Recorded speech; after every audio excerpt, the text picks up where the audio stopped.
Coming up on this week's episode of the Flanderization Files. This episode is brought to you by the letter C and the number 3. Welcome to episode 0.5 of the Flanderization. That was all you wrote. I was going to be so mad at you.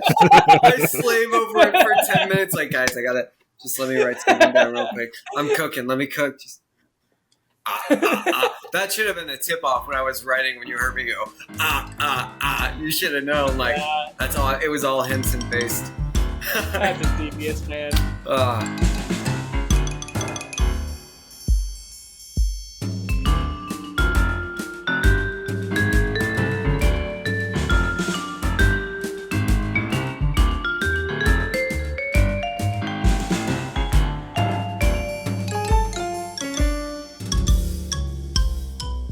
Welcome to episode 0.5 of the Flanderization Files, the show where we explore different sitcom characters and their respective Flanderization points. If you're asking yourself, what is Flanderization? We're here to help, hopefully. This show will focus on different characters in sitcom history and what would come to be their primary defining trait, which is the basic definition of Flanderization. But instead of boxing in all of these characters as Flanderized, we're going to make this more of a discussion or sometimes a debate. So today's episode is going to be our final trial run of sorts, and also a good way to explain the concept of Flanderization as we look at this week's character, Barney, wait for it, Stinson. My name is Will, aka Will Advised on YouTube, and I'm going to let everyone introduce themselves and also tell us their favorite and least favorite sitcom of the last few years, just to kind of get everyone up to speed. I'm going to go last, and I'm going to throw it over to Ben to start. Yeah, my name is Ben, a.k.a. Ben, and I know it's crazy, absolutely crazy. Also known as Will's mom, but I would say my least favorite sitcom would be Mulaney, for many, many reasons, and my favorite sitcom would be Community by a pretty large margin, about an ocean's worth. So I'll pass it on to Tyler. Okay. Hello, my name is Tyler. I guess like my favorite sitcom would have to be Modern Family as of right now. I really enjoy that style, how it's done, like a documentary. But my least favorite right now, I would have to say, is Don't Trust the Bee in Room 23, or anything of the kind of similar to that. Any Chuck Lorre comedic, I guess. I'm just not a fan. Yeah, that's me. And I'm going to pass on to Dakotah. I love this idea of talking about Chuck Lorre and then just making it Chuck Lorre instead. I'll hop on to my least favorite sitcom, which I don't think was produced by... I'm Dakotah, by the way. My least favorite sitcom at the moment is Bob Hart's Abishola.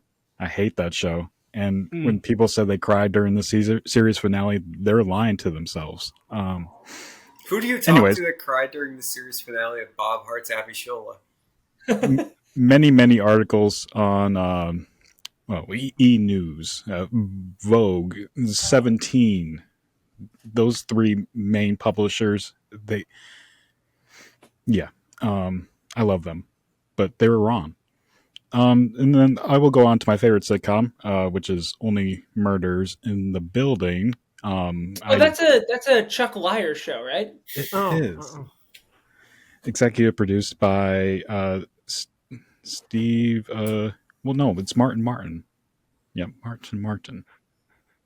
Anyways, I gave it crap last week for the first episode kind of being washed by them switching over to a different setting of Hollywood instead of doing their own thing in New York in the building. But this second episode actually proved me wrong. It was really incredible, and I'm glad that they've gone back to the original way in the original setting. That show has a lot of highs and lows for me, but when it's at its high, it's definitely brilliant and probably one of the best things I've seen in a while. Before we get to Will, I have to say I've been getting so many of their advertisements for the new season, and everything with Zach Galifianakis. I can't wait to watch the show because I want to see how he comes in. But yes. I'm excited to see him in it. Gosh, I don't want to say what it is because it is really funny. Yeah, I don't want to spoil it, but he plays like a twin of sorts to Oh, I another hope it's like the character. Prestige. I think seeing the costume, I think I know who it might be. But I'll sit on it. I think I have to wait till Lucy gets back to watch it. But I am just starting that show, so I'm very in the dark. But if we're talking, yeah, recent shows is kind of the parameters I gave for that. One of my favorites of the last few years was Ted Lasso. I started watching it right when it aired, before like all the hype train started. It might just be it was during the pandemic, and it was kind of the nice outlet that people were after. But I really did think that first season was just so intricately crafted, and it was just a joy to watch. It was corny, it was schmaltzy, but it had a really good balance, and I thought there was just like such an undefinable rhythm to it that just really worked, and I thought it was great. As far as a recent sitcom I didn't like, kind of like we talked about last week, that's still seasons 3 and probably season 2 even of Ted Lasso. I just think they had a lot of plans that seemed to go out the window. They seemed to buy into their own hype, and it just ran out of steam much quicker than it should have. And by the end, it was way too segmented for anything to tie together in a way that felt satisfying. And the So, supposed fourth season is coming. yeah, Maybe. with or without Jason Sudeikis, like maybe they upped their contract or whatever. yeah, weren't they gonna? I thought it was gonna. Weren't they gonna go to? Weren't they gonna do like a women's soccer team as like the season 4? Or are they doing the same thing? They might be doing the same thing. And I kind of always envisioned Ted not being there for the fourth season for some reason because it seems like his arc is over. But Yeah. there's so many other wonderful characters in there that it seems like you would miss him a little bit, but you get to explore more of these other characters. Yeah. Now this raises the question: is season 4, you think, going to be worth the hype to the point where all of us who haven't seen Ted Lasso, not that I don't know who that is, me, do you think it's worth trying to start Ted Lasso now? Kind of like similar to not Lord of the Rings, that other show that Chuck Lorre of the Rings.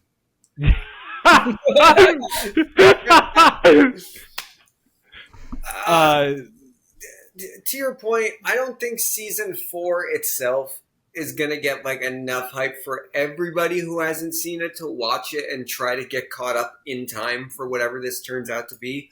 But in your case specifically, I'd say if you haven't watched it, check it out. Like, definitely don't take my word as gospel truth on fucking anything. But I do think season 1 is great. And like Sally and I were live texting during season 3, just like sending paragraph after paragraph, episode by episode, because it was still like interesting and fun to talk about, even if I thought narratively it was kind of going to shit a little bit.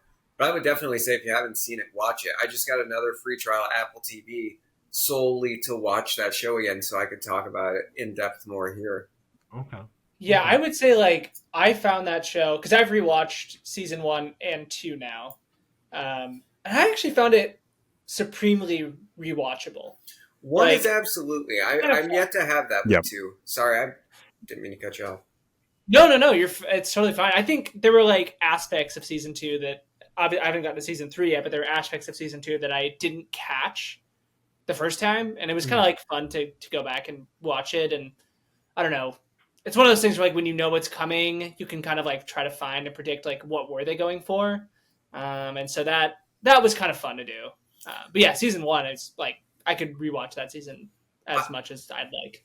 I haven't. It's always been hard for Apple TV to get its market up for a main audience, especially with Netflix and Hulu and such. So it's hard to convince people to watch Ted Lasso because they have to buy another streaming service, and there's really nothing else that's good on there except for like Shrinking. I hear is good, but that's the only thing that really brought people to watch Apple TV was that show. You got Severance now too, though, and Morning Show. Oh, I love Morning Show. Is it good? I gotta check that out. Yeah. Ben said that like he's watching Desperate Housewives. Yeah. Which I kind of want to go back and watch Desperate Housewives. I've read about it as it was airing. Like there was a summer I didn't have TV, but I had TV Guide, and I was like, "Damn, this sounds interesting." And I'm 12. Isn't there like 3 Jason Momoa movies exclusively to Apple TV too? That Really? wouldn't surprise me. I think so. I think he had a deal to do 3 just off the cuff action films, kind of like how Adam Sandler signed It's a on to big do cuff. like 10 Netflix films. I think Jason Momoa had the same Mm-hmm. kind of deal. Well, and that's one thing I've noticed about Apple TV. It seems like they put more effort into dropping out movies than like TV shows. Yeah, I And think it's probably just the way of like making their own market in a way, like doing something different than everybody else. Because like, there's not really any other streaming service kind of doing just like movies straight to service. And they were trying to do a theater thing too, where some of their stuff, like Spirited, it was an Apple TV original, but they had a theatrical release. I saw it in theaters, and I thought it was great in theaters. yeah, And I watched it on Apple TV, and I thought, oh, well, actually, the quality's diminished a little bit watching it on screen. But I also saw Fly Me to the Moon, which was their last attempt at doing something like that. They were starting it in theaters before rolling it out on Apple TV, and it didn't do that well box office wise. So now they're rethinking their whole release strategy again, even though they were trying to have their own thing with it. but in the Oscars and Emmys are like really for Apple TV because they also had Coda, which won Best Picture out of a slew of post-COVID films that were coming out, and that won Best Picture, and it was such a small release, which I don't think a lot of people have seen. I have not seen it either, and I should. Speaking of scene, that's the TV show of Jason Momoa on Apple TV, is C, with Dave Bautista. Yep. Just found all that information out. Is it all wide shots? Jesus. It's in black and white. Everything's ADR because the camera is on a drone like half a mile away. He looks like a Viking, but apparently this is in the far future. So I guess we go back in time, apparently. The far future is also how I define if I will eventually see this show. And also the remake of Roadhouse with Jake Gyllenhaal. Oh, and Conor McGregor, yep. Was that shot in Texas? I think Everything's so. shot in Texas. That was a Texas Roadhouse attempt at a joke. Mine was a gun violence attempt. I'll do it next time. Well, at least it was just an attempt. Yeah. Don't come to Zoom tomorrow. Jesus. So now let's actually move into talking about the format of what the show is going to be.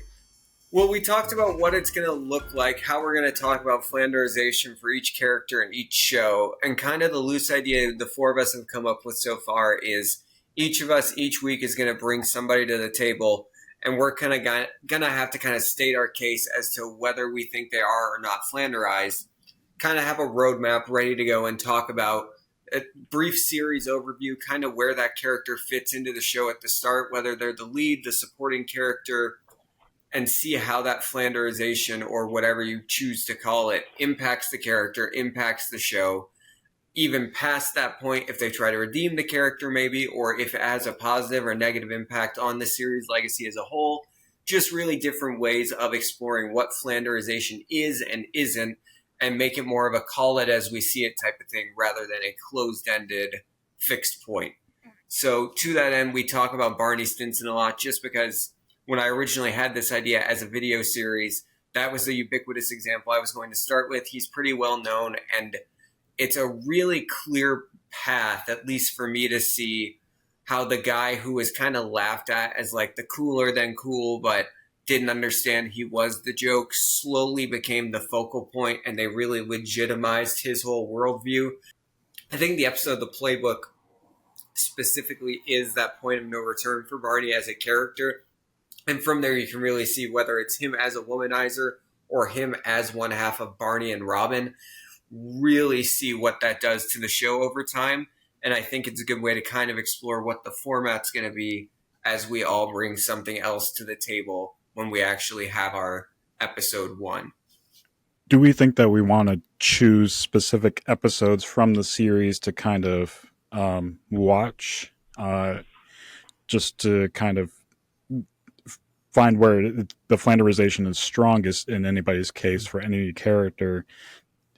That way we could look at a whole series overview. We could look at a recap from YouTube, and such, but we could pick out specific examples and then base those episodes on that growth. Like it could start from season 1 and then go away to the finale if it needs to. I like that. I like the idea of maybe, in case we're not super familiar with the series, the logical thing I think to do would maybe be talking about going back to a roadmap of sorts for stating your case. I think it would be good if maybe ahead of time we just send a link of like where it's streaming or where it can be found. Give 3, if not 5 episodes to say, here's the start point. At least one episode is like, here's where I think it is. And then maybe here's what that does going forward, just to show the contrast between the start and end points. I think that would be really useful. The fun part of me thinks we should all have to make a PowerPoint format right there. We could do that just as a short PowerPoint presentation. It's kind of like what they did during the pandemic of just getting a group of people together and just making random PowerPoints. I know that a couple of friends of ours have done that, and it seems like they have a good time with it. But it could be focused solely on the character, and it could be random. We lost Tyler. I think he's Googling what is PowerPoint.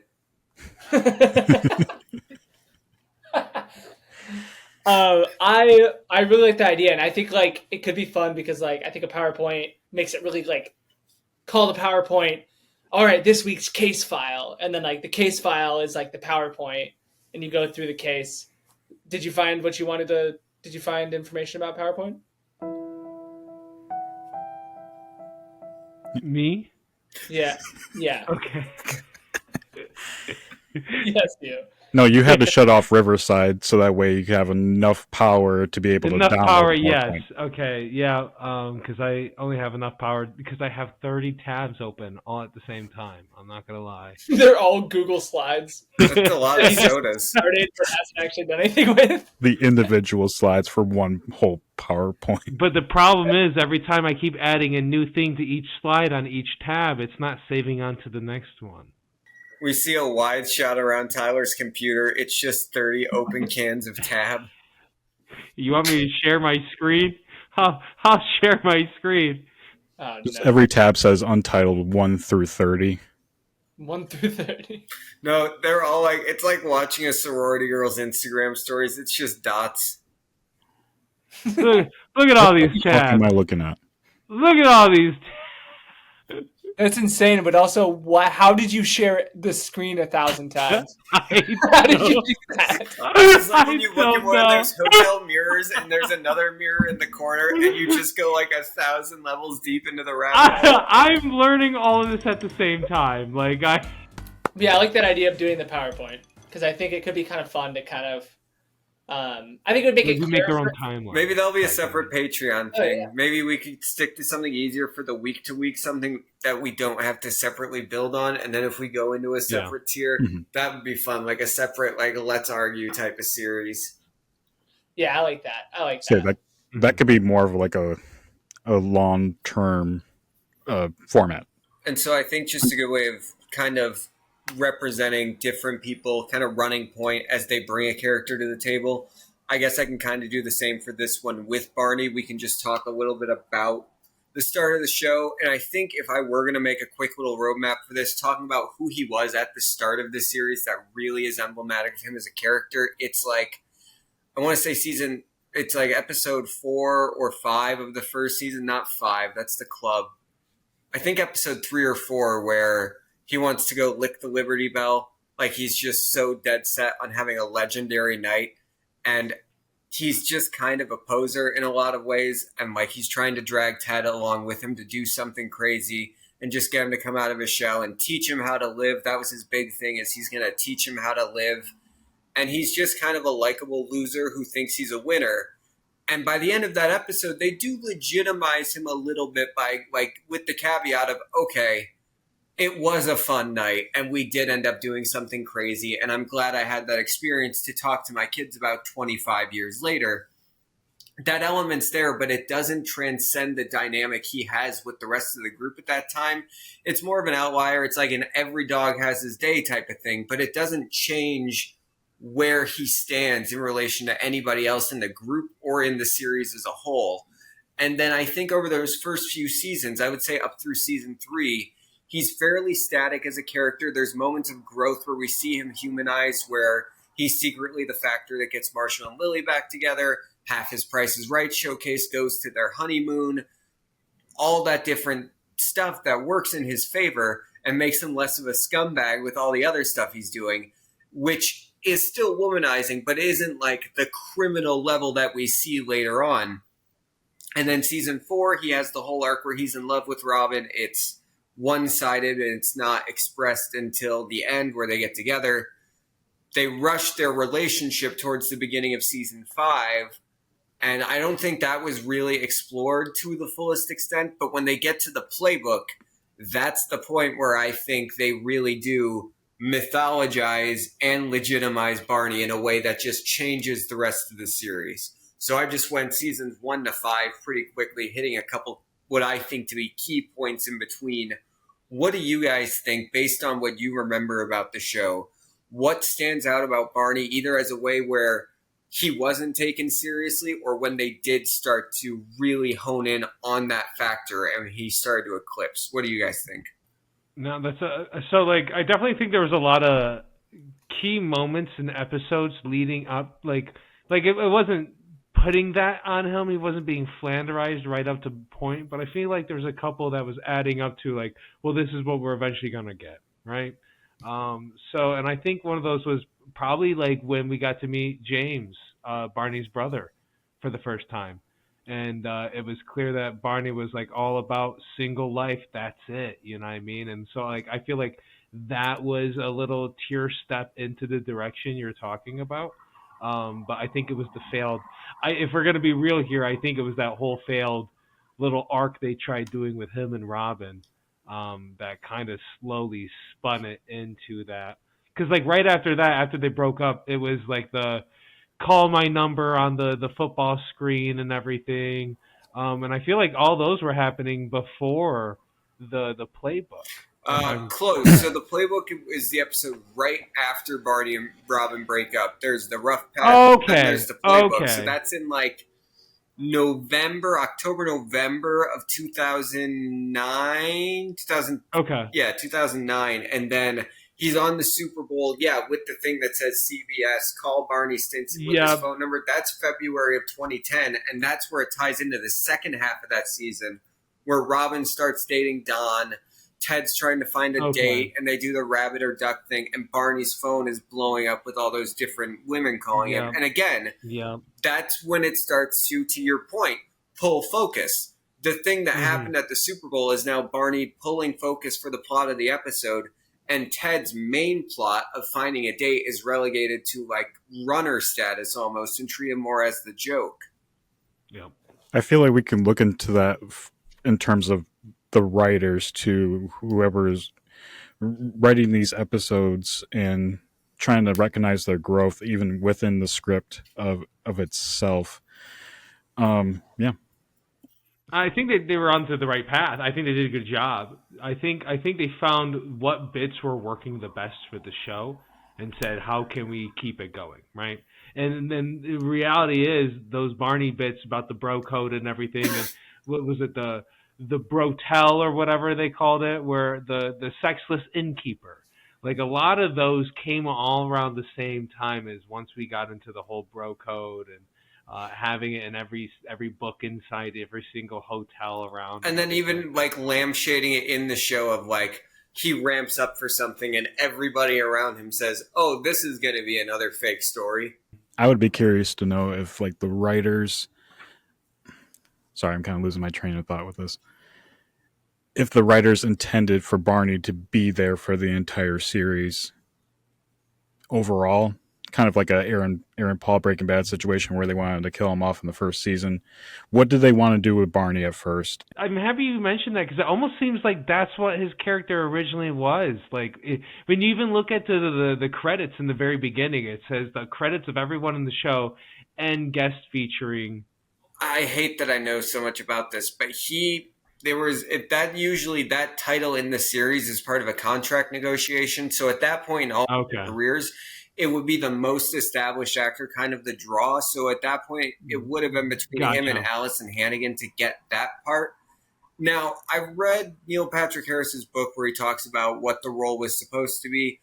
I'm going to take that with a grain of salt, and I'm going to get back to that later. But he says that originally the character was always supposed to be in the show throughout. It was supposed to be the contrast to Marshall and Lily. He's the devil on Ted's shoulder trying to pull him back into single life, and he was going to remain even as Ted went on all these misadventures. But apparently, rather than his physical type, they were looking for more of, in his words, a barrel-chested Jim Belushi type. And so he came in thinking nothing of it. He did the audition like as a favor to a friend who asked him to come in. And then he like was super physical, rolling around, doing all the laser tag stuff. That was supposed to be lame and probably like a pre-Zach Galifianakis type of role, like a Jim Belushi, like I said. And that kind of redefined the character, not unlike Aaron Paul changing things in Breaking Bad so he sticks around. It also kind of morphed what they were doing with Barney. So instead of it just being lame stuff and like kind of schlubby guy, he could do lame sleight of hand things and incorporate him just like Nick Offerman, Ron Swanson, just make the most of the actor type of thing, you know? Yeah, that's interesting because like I think in a way that puts a lot into perspective about like why he became like it became such like a phenomenon. Like Barney was such a phenomenon at the time. Like even whether or not you agree with whether he was flanderized for good or for bad for the show, like he was everywhere and like everybody knew what happened last week's episode with him or whatever. And I think that if that were to be like a Jim Belushi, Zach Galifianakis type, or like I'm thinking like a Wolowitz from The Big Bang Theory, just like you can kind of discredit all of that fanfare. Like I don't think he gets A, the recognition that he got, and B, like I think as we're talking about flanderization of that character, like I don't think that he becomes the big kind of bully, kind of sex maniac that he is in this show or portrayed by the end. So yeah, that's an interesting fact. I didn't know that. And I think that's also worth talking about when it comes to both why the character and how the character became so popular and also how it contributes to the flanderization really does come down to the performance. And I'm glad you said that because it's the last thing I wanted to talk about before we talk about the specific aspect of the flanderization itself is just how much Neil Patrick Harris brings to the table for good, and I guess a little bit you can argue for bad, because he did really have just the rolling natural 20s on charisma, starting this likable loser and made him a lovable loser, not quite aspirational, but definitely worth rooting for, if not identifying with. And I think over time, as they started to write to his strengths more and he continued to deliver that great performance, it did become harder and harder not to at least passively want to be him, even a little bit, despite the despicable sitcom shenanigans that are going on. Like, I watched that as it aired. I was 11 years old thinking this is the coolest fucking guy. I think it's a bit of a cheat code that he was publicly, unfortunately, outed and then kind of got ahead of the story and outed himself around 2006 or 7.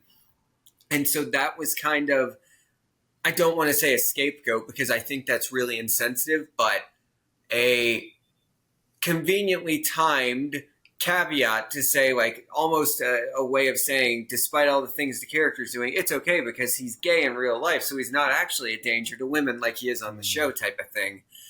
But yeah, I think when we talk flanderization, as he gets to that point where he is a serial womanizer, to put it as generously as I can, I think his performance is equally matching that, and he starts to, and I'm loath to bring up a word that we used so frequently last week, he starts to get a little hammy with it. He starts to play into that factor, and really, as the writers continue, like Dakotah said, to adapt with the character, I think they're heightening across the board, but because Barney is so fucking cartoonish, he really bears the brunt of it the most, and he himself, as Neil Patrick Harris, dials that up to 11. And I think that's also why it's a little more pronounced, not just because of the plot lines, but because of how much he makes of that opportunity. Totally.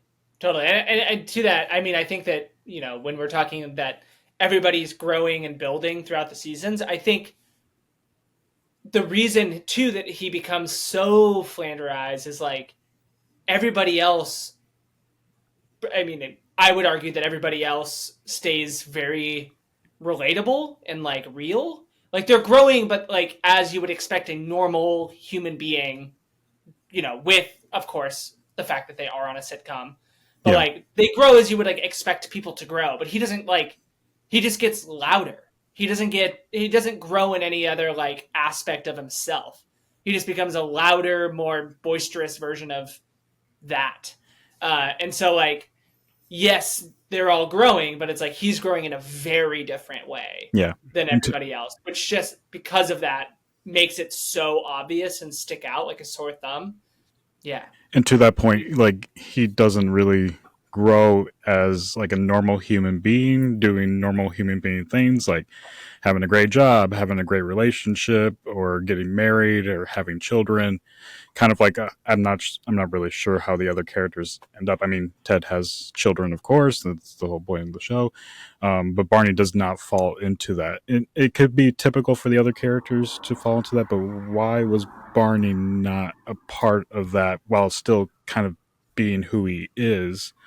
It just seems like the growth was stunted in the midway point. And that's part of what really pissed me off about the finale is the fact that they undid so much of the purported character growth of him and Robin leading up through that whole fucking season for the wedding. They undo it all in favor of the finale that they had chosen 7 years prior to that, which is its own can of worms I'm not going to get into. But then, rather than stunting him, they reverted him way the fuck back and then hit the pedal with the kid that he randomly has. And we're supposed to believe that with that one monologue as he's holding the infant child in his arms saying, you are, like, it was way too on the nose where he says earlier, what am I supposed to say? I love you, you're my world, blah, blah, blah, blah, blah. And then he says it word for word, which I get it, sitcom. But I really hated that was like, we were supposed to believe that was organic growth rather than his arm being twisted so hard it must have been broken, Yeah, a lot of characters fall into that. Like there's the row, especially towards the finales and the final seasons. They just throw away a lot of what we were hoping was going to be growth in the beginning. Like to say they have a child, but you love them at the very last episode is like doesn't come off as very genuine. I feel.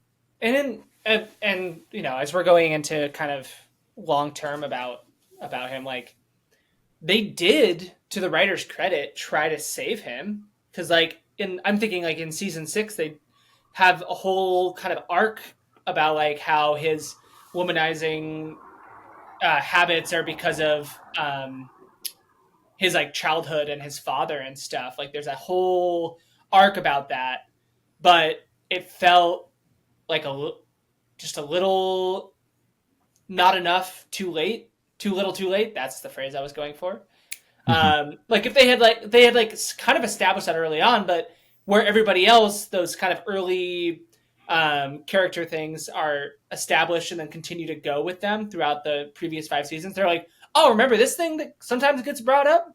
Let's make that a big deal for a while. And then it's like, well, then it didn't hit the way that it was supposed to.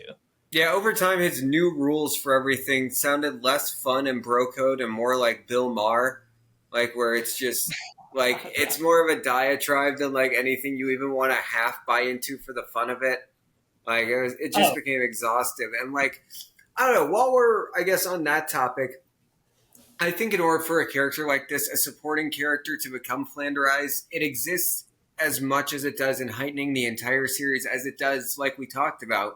Having that dynamic performance that makes you latch onto that character and makes them want to keep building and building upon something until it's more of a realization that they're building on just the same one thing.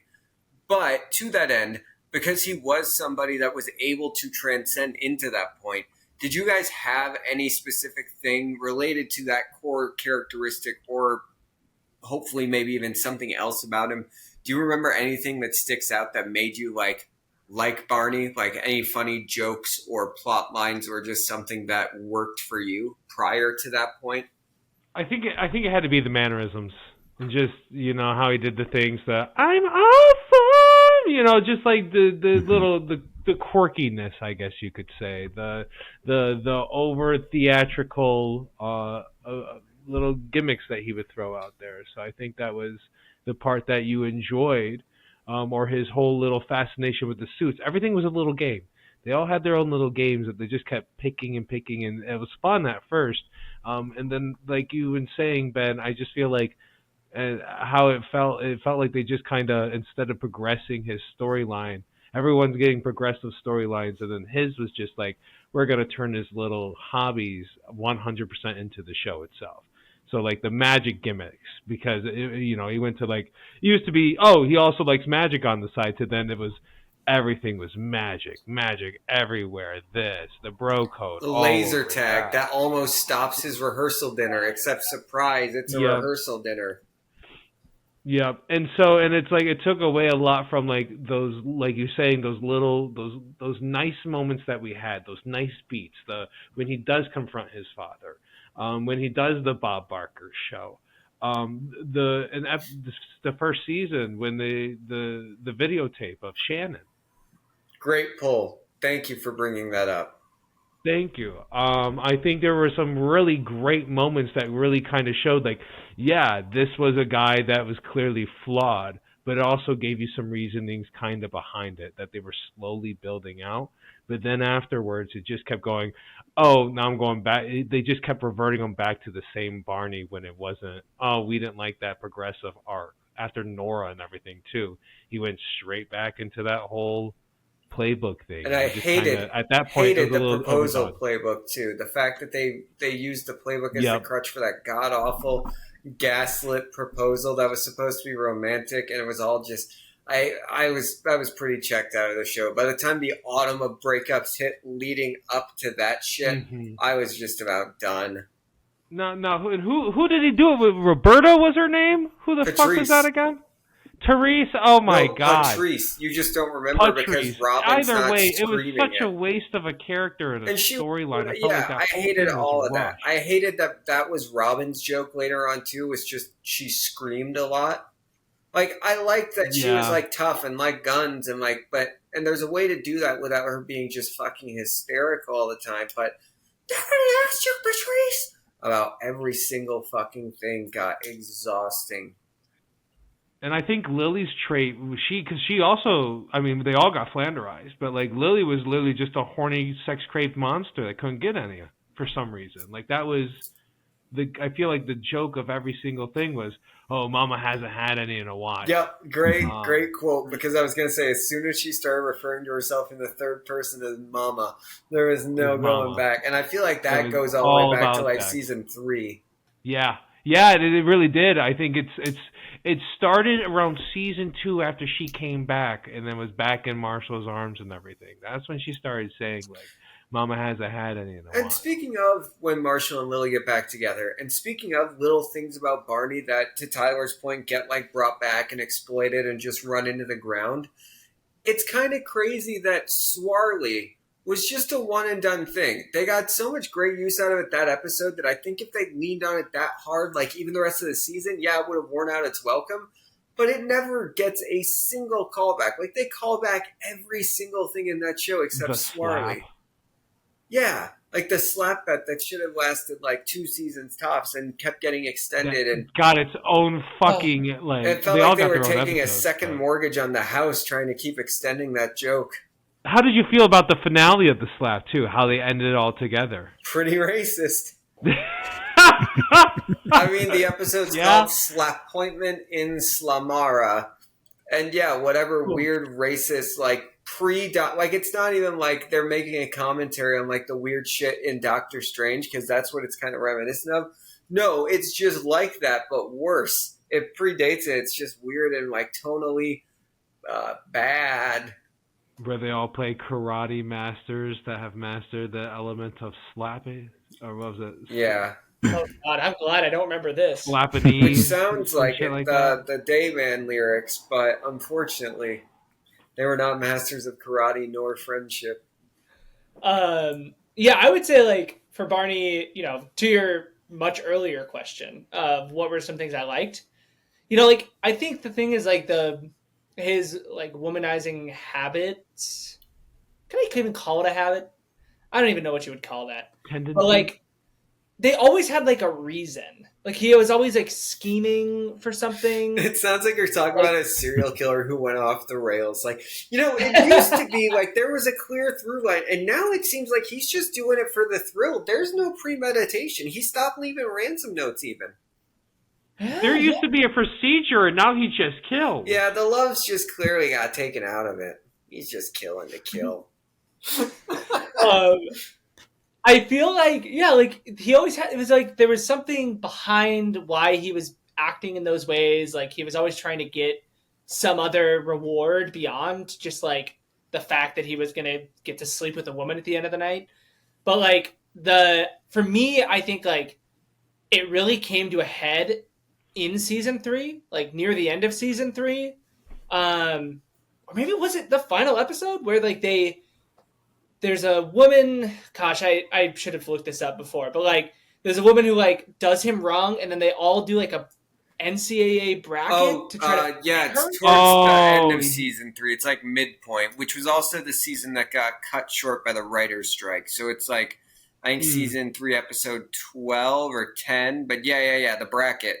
Yeah, like that was fun. Like there was like parts of that were really fun. Where like they were like doing little, like there was a lot of the little schemes. Like he was Jorge Posada, pretending to be Jorge Posada at one point, and then like I forget the rest, but like that was like kind of fun. But then the thing is like once they completed that episode, it was like they did all of Barney in one episode to me, and then from there it just like they lost a lot of traction.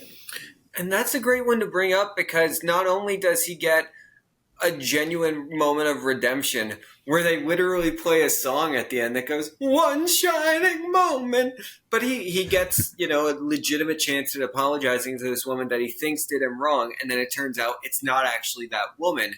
But also, they start to show like the darker side of what he's capable of because one of the women because he has a backstory for like what he did to each of them, and it's a nice touch that a couple of them are like girls of the week that we'd seen throughout the show.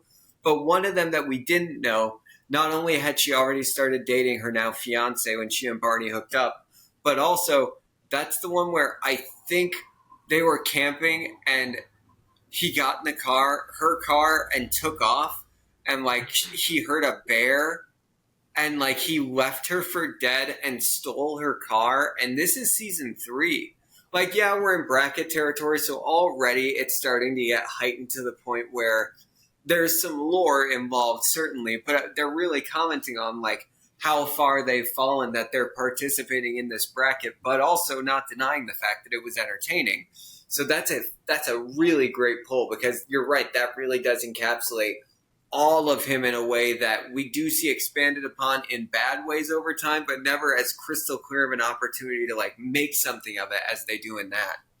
And I feel like that could have been a big keynote too on like how we end up getting Barney in season 4, season 5.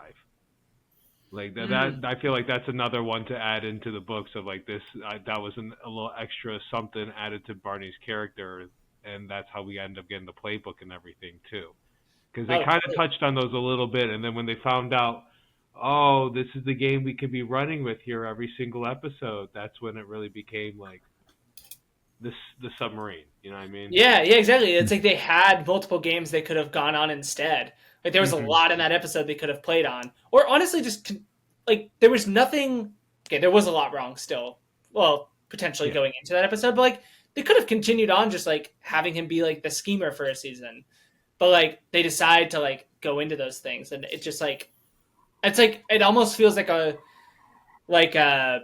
two roads emerged in a yellow wood. It's like they could have gone one way, and it would have been a great sunny ride, and then they went the other way. But what's weird is they did go one way at first because right after all that bracket stuff, he sleeps with Robin. He and Ted have the spoilers. I don't know.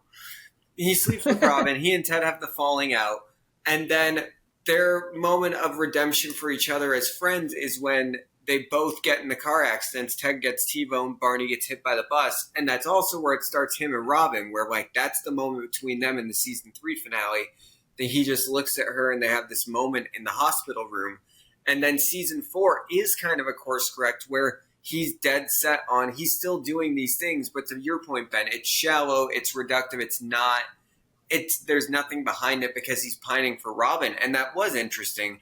I have always wondered, because that season was kind of hampered by the writer's strike, how much more they plan to develop that in season 3 going into season 4 had it not been cut short. But I thought it was an interesting angle, even if it didn't all work for season 4 to be that course correct. But then, yeah, that whole season leads up to him and Robin getting together. And then, like we've all mentioned by this point, they kind of butcher that arc. They were breaking it up in like 6 or 7 episodes. And then we're right back. I think the playbook in a way is almost the bracket part 2, where it's just, it's not lore. It's beyond lore and turning into mythology. And that's really where it gets cemented. Like, that's crazy. Yeah. Well, and then like, kind of going into like we were talking about with like, they end with like that moment with Robin, but like he also has like, it almost feels like a good writing moment where like in the bracket episode, him and Robin, one of the schemes they do is like they're flirting with each other, and like there is like a genuine moment where you're like, oh, that was like kind of like, that was really steamy. But and then it kind of almost in a way works out where it's like, wow, their relationship was built on one of these schemes. It's an early sign. I mean, I don't know. Maybe I'm getting too far into the weeds. Oh, that's interesting. I never considered that. I'm happy you brought that up. Yeah. But it's like, it was built on like this falsity. So it kind of like, it makes more sense. But again, they could have played that arc more of like, we're talking about it right now, like a decade and a half later. But is that your watch set? Oh yeah, sorry, yeah. This is from that episode. Is that the Phil of the Future watch? Yeah, well, it's actually my Ben 10 watch. You've been a 10 for as long as I knew you. Aww. Anyway, now you're all bashful. Yeah.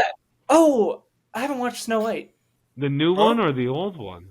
Bashful. I haven't seen the new one. Snow White and the Huntsman? No, it's Rachel Zegler. I almost said Patrick Warburton instead of Peter Dinklage. Pass. Hey, I'm the dwarfs.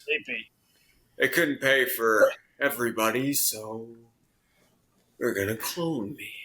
So I have not seen How I Met Your Mother in quite a while, but I think this is kind of like a double-sided coin to why I like Barney, because he kind of reflects a little bit of the toxic masculinity, but then again, audiences can kind of learn from that, especially if you run into several guys like him, but he's so exaggerated that, again, it's a double-sided coin thing where it's like you really like the ridiculous plot lines that build this ridiculous character up, and everything is still like fantasized because it's just a retelling of Ted's life. So I think you got to take the fantasy aspect of it, but it's weird because it gets exhausted probably the first few seasons, like season 3, and then like you guys said, it does give him opportunity for growth, and sometimes the clashing just doesn't work and it feels a little forced. I don't know if this is just like for all sitcoms, but I feel like you have to start that at the beginning. Like there's going to be some genuineness of this character, while also providing the humor. I think he's kind of a revolutionary character at first, and then it dwindles down to something that we see in a lot of sitcoms is the typical things we go through life, relationships, marriage, children. It's all there, and I think it would have been much more different if there was something else that he can grab onto, like his dreams and aspirations were a little bit more different. I was gonna say, like, yeah, like that makes I totally agree. Like they start off pretty well, and like I agree that like he could have been a revolutionary character in a way. Like he could have been revolutionary, but like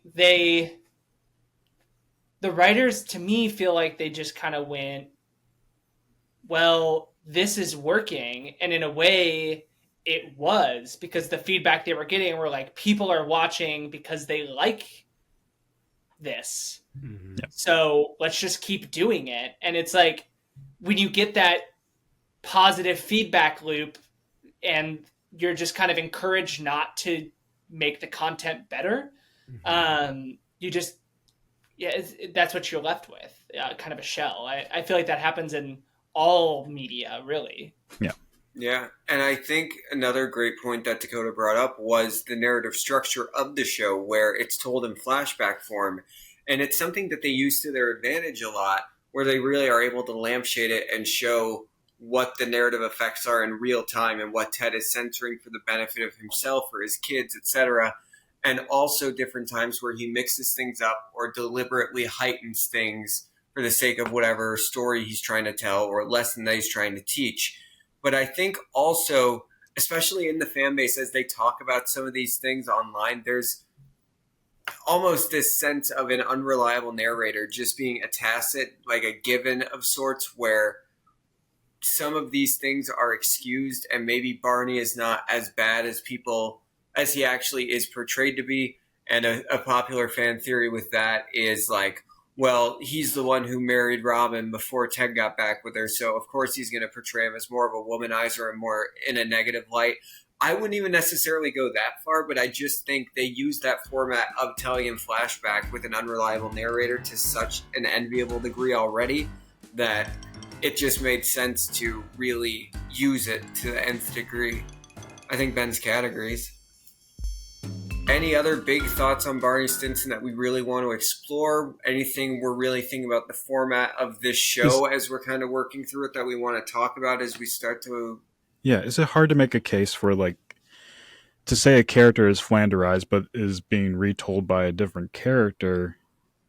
It's kind of focusing on meta, but is the character really Flanderized if it's being told by somebody else? I would say if we don't have the definitive, like, my version, your version, and the truth, I think if we're only given the one version and we just have to take it upon ourselves to determine how much of it is being heightened by the narrator, I would, I guess, categorize it as Flanderization by proxy. I think that's a good way to put it. Yeah. Thank you. I was up all night trying to think of something good. I was like, fuck, I hope Ben likes this. Other ones I came up with, secondhand Flanders, Flanderization, the Amandarization. That's just for when we talk about the Amanda show.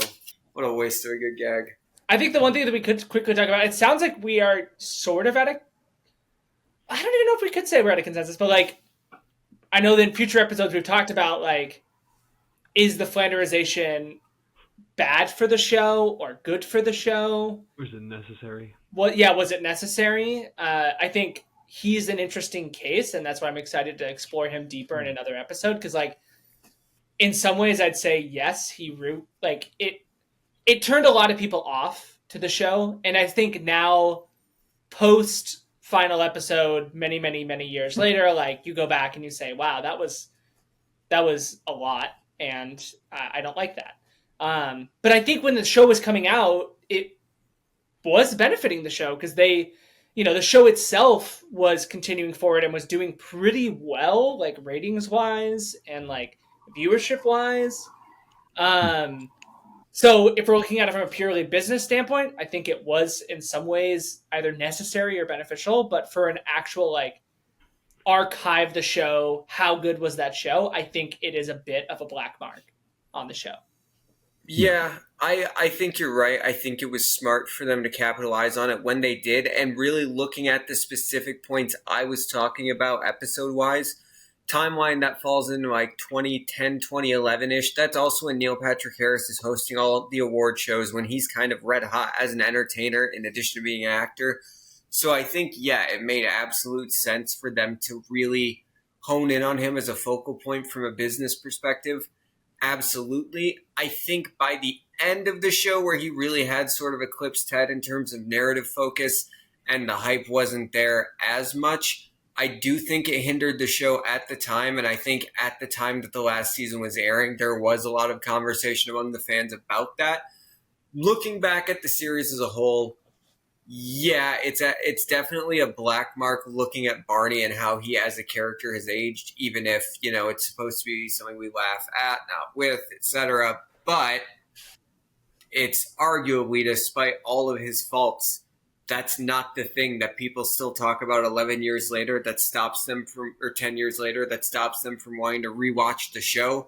So you can be a despicable fucking monster towards women so long as you don't jerk around people with a finale, because that's going to be more important, I guess, a decade removed. So I guess at the end of the day, I can't say it was the big thing that draws people away now, so I can't call it a net negative. But if we are going to do that thing where we say yes or no on Flanderized as a whole, I'm going to say absolutely. I would agree with that. Definitely. I kind of wonder why this show, especially with the finale that it fell on, it still holds a legacy. Many people still love it and they attach to it. I don't know if it's just our generation of folks who kind of grew up with it. It was always on TV and they were always watching it. And that's the same way for me in watching Friends. There's problematic characters and such there, but I always revisit it. So, I mean, it could just be a part of our generation that's still holding on to the legacy and still likes to rewatch it. And it's not always bad. There's plenty of great moments. That's a good question. Do you think this show will be like a? Do you think it'll be like a Friends in let's give it another 5 to 10 years? I feel like it already is. I think it already had that. Yeah, but back in 2014, I think that was the biggest. Is it already this generation's Friends? Huh. I think the biggest, and I think it was there. I think it had it, but I think the ending is what ruined it. I think it was that whole season. Honestly, you could have did anything else for that final season, and it would have been just as great. Yeah. But it took away from everything, that whole 7 years that they built up, and that last season was all in a fucking in the lighthouse, and so it took away from everything that they've ever built, and they had basically it felt like that whole last season felt like a whole different show. Yeah. I think that's also an appeal too, is that people watch these series just to see why it fell off and why it was bad. So that could still be a part of the legacy. I don't know if that's just me with watching some series, but going to The Sopranos, where the ending was just a complete blackout screen and we'd have no idea what happens after that. It was always mixed and it was always talked about. And I feel like How I Met Your Mother was falling into that same camp of well, why is it bad? And do I think it's bad? I think the biggest thing that's going to separate this show from a show like Friends is just time. And so Friends, if you think about it, started in 94, ended in 2004. People of our generation found it in syndication. We found it in reruns, and it kind of got a second life that way. And then 10 years past that point, it goes on Netflix, and suddenly, people younger than us even get into it because they're able to binge it, and it's introduced to a new way of people, or a new age of people who aren't watching cable. And with How I Met Your Mother, it aired in the age of syndication and reruns, and once it hit that syndication mark of 65 or 100, whatever the episode was, I think in that case they did go to 100 before they went into syndication. Yeah, it got some extra eyeballs for the last couple seasons as it was airing, and yeah, you can still see it on FX right now, but it came to streaming not long after it ended, and just like how movies these days, without DVDs giving it a second life and it just gets dumped on streaming, the same goes, I think, for its lasting appeal. I think it's kind of already at the apex of where it's going to be. Yeah, younger people might get into it, but it's not going to be in a new way because it's not just now coming on to, unless TikTok or something becomes a platform where it's 1 minute segments of How I Met Your Mother for however many hours. I think it's already where it's going to be for people to find it. I don't think there's going to be that new discovery period to keep the hype going. I think they'll stay on maybe a Schitt's Creek level of, a good dedicated group of fans who love it, but it might not go beyond this point, barring some major news about one of the cast members. Like Yeah, and past. I think that's kind of why I asked the question is because I feel like both Friends or The Office just has had that continued rewatch, not only generationally but like just people coming back to it again because of they are kind of just like not to I like those shows. I think they're written well, but like mindless watching. Yeah. I think the thing that I think is going to limit How I Met Your Mother is that it was, as opposed to Friends or The Office, lived way more on the edge of comedy and like humor. And I think some of the humor is going to be outdated to the point that the rewatch it like it doesn't appeal to a bigger audience Yeah. like those shows do because they're just those shows apart from a few jokes here and there are kind of unoffensive. And I think How I Met Your Mother can sometimes toe that line where some people find it a little too much. And I'd say even now, like the humor is already kind of a little outdated. Hmm. Um, Not to say that the humor in Friends isn't semi outdated No. as well, but like I think that is going to be a bit of an issue for its like restreamability in the future. There was even moments when it was first airing that it was a little too like little on the. They were like, this is borderline. Can this even be on CBS at 8 o'clock, or has this got to come after at 10 o'clock? Like, Yeah. Yep. The structure is definitely different compared to mhm. a lot of the sitcoms that were airing back then. It was unique, it was different, but then that doesn't appeal to the folks actually watching it on CBS who are pretty much over the age of 50. Yeah, and I think with the newer generation too, like that kind of style of comedy in sitcoms isn't what they want to see anymore. No. It's a sitcom is a completely different style of what it used to be. It's no longer audiences or live or laugh tracks or anything like that. It's like Good Girls now, where it's almost like it's a drama with some comedy sprinkled in. Yeah. Yeah. Is Good Girls Gilmore Girls? Or is Good Girls Golden Girls? Or is Good Girls something I Good don't know about? Good Girls is Good Girls. What is Good Girls? Is that the show Lauren Lapkus is on? Because I'm going to feel like an idiot now. Does that have to do with like women robbing banks? Yeah. Yes, Okay, yes. okay, I remember what you're talking And Yep, about. it yep, with has Christina Hendricks. Yeah, it has Wait, Christina Hendricks is in it? She was in a show called Mad Men, and now she's in a show called Good Girls? Yep, yep, yep. That's incredible. And then it even had what's her name, Mae Whitman, who played Her? Anne from her, yeah. Nice. I'm happy someone got that. I love Mae Whitman in that joke. It's so interesting that you guys talk about the off the edge humor and probably toes the line a little bit because I feel like that's what we get in a lot of comedies now that could appeal to us more. I don't know if we're just talking on the face of just plain offensive or just we're being edgy and we're trying to be different. I definitely think that they're more on like the edgy, wanting to kind of make a name for themselves. I think now, yeah, like I would agree that a lot of shows are kind of becoming this like, sorry, she's back. This kind of black and white. It's like you're either like super, um, like targeted at family audiences, or you're like very out there Mm. and kind of trying to stir the pot. And that's why I think like that's why this show is appealing to a lot of people is because it is right in between. It's like it looks like all the sitcoms that were safe for you to watch with your kids, but with some of these other undertones that are like really fun. Especially like it's fun to go back to this show. Like obviously, like to Will's point, you were 11 when you were watching the show. I was like 8, so it's like I Mhm. didn't get it, but I watched it and I liked it And because it it was looked like my funny. other shows and it was funny. But then like now going back, it's like oh wow, I can see how they're trying to like put this into like a family audience in a different way.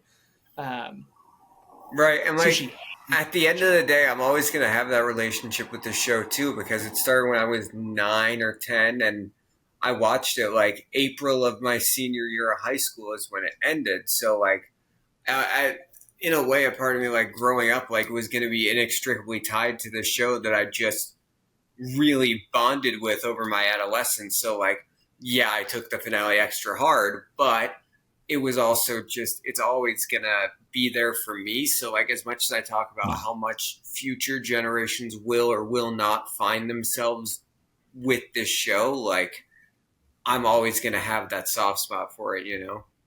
Yeah. And the growing up morals, I mean, throughout a lot of these sitcoms that we grew up with, they can appear genuine to us if they want to. And then some people might just find it not so much because they just think of it on the face as a sitcom. But I like that now sitcoms are beating down the door to talk a little bit more about dramatic stuff, especially a lot with mental health. I know people get tired of seeing mental health being posted at every single show, but I personally love it because it's more about internally in your mind that growth rather than this is the steps in life that we go through. Yeah, yeah. I think to Tyler's point, like that's why I already forget the name of the show because I haven't ever watched it. What was it called? Good Girls. Good Girls. But then like to our early conversation about Ted Lasso, I feel like those shows are going to kind of be the future of sitcom for a while. And maybe I'm sure down the line, like as with all things, it'll revert and it'll go back to kind of just like the playful humor of the sitcoms we liked, and maybe not, but like I do love this new age where there is a little more seriousness. And like there was always like that fun moment in shows like How I Met Your Mother when there was like a super serious moment. And it like those often are what you remember too from the show. I think we're reaching what seems to be a natural ending point, and now I think it's only fair to decide how we're going to determine who picks next week's character. I'm thinking of a number 1 through 20. That's how we're going to determine it today. Closest, we'll go 1 to 100. Closest is going to pick next week's character. Ooh. 23. 4. 92. The number is 71. So Ben is going to Wow, pick next week's I'm character. the closest. All right, Ben, what are we doing next week? So we're going to be talking about Wings next week. Wings? About who? The show Wings? Wings, like the Detroit Pistons giving out free wings for every win that they're never going to make this year? Are we going to be talking about The Incredibles to define that fucking stretch you just made?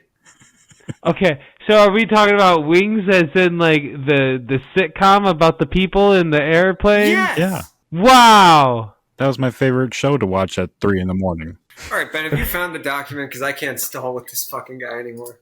I think, and we can agree or not, but I would like to bring Ron Swanson from Parks and Rec to the table. Oh! I'm excited to see where you lead us. Spicy. Absolutely. Yes. Yeah. I think that's I love Parks and Rec, so I think it would be fun to kind of go back. Sounds like a fun activity for the next week. So come good. with your Ron Swanson knowledge, folks. I'll pick some episodes and I'll send them to y'all, but I don't have them in my head right now. Yeah, so I'll build your send them map. to you. I'm excited. Be prepared. We're just going to binge watch the whole thing this week. I don't think. Could you binge watch that whole show in a week? I did leading up to my first year of college. I watched 5. It was going into season 6 at the time. No, it was going into season 7. So I watched 6 seasons in 5 days. I spent a whole Christmas break watching the entire thing. Yeah, this is one that I can speak to pretty confidently from front to back, like complete with different demarcation points. I'm excited for this. This is going to be a good one.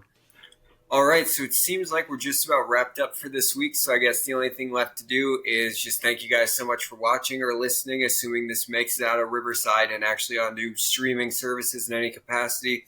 Hopefully you guys now have a little bit better of an idea of what Flanderization is and what we're going to cover every week on the Flanderization Files. So be sure to tune in next week with our first episode where it sounds like we're going to be talking about Ron Swanson.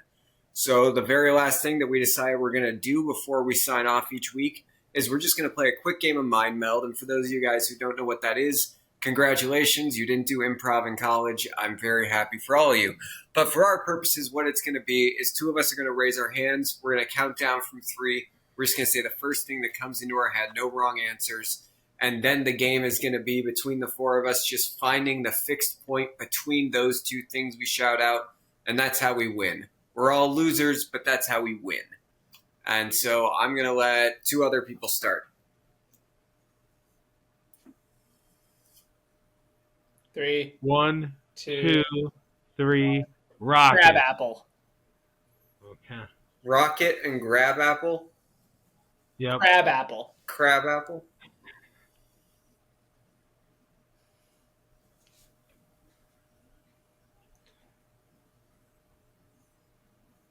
Three, two, 2, 1. 1. Firework. You say Firework. physics? Firework and what was that? Physics and firework. Physics and firework.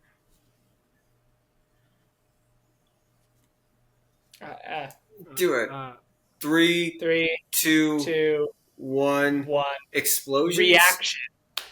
Oh, it's okay. It's Okay, right there. explosions and reactions, and nobody can say stepdad. 3, 2, 1. Chemistry. Gunpowder and chemistry. Gunpowder. Yeah. 3, 3, 2, 2, 1. 1. Murder. Colors. Murder. The colors and murder. 3, 2, 3, 2, 1. 1. Red. Red. Yeah. Yeah! You could have jumped in on that, Dakotah. I was going to say Clue. All right, so 3 of the 4 of us will be back next week. Dakotah. And Haddly Doodly. And that's it. We're still working on the outro, but yeah, for this week, Ben chose next week's character, so we'll go with it. Everybody on 3, Yeah. we'll do a howdly doodly, and we'll Dakotah end it on that. On 3, 1, 2, 3. Howdly. Howdly. What do we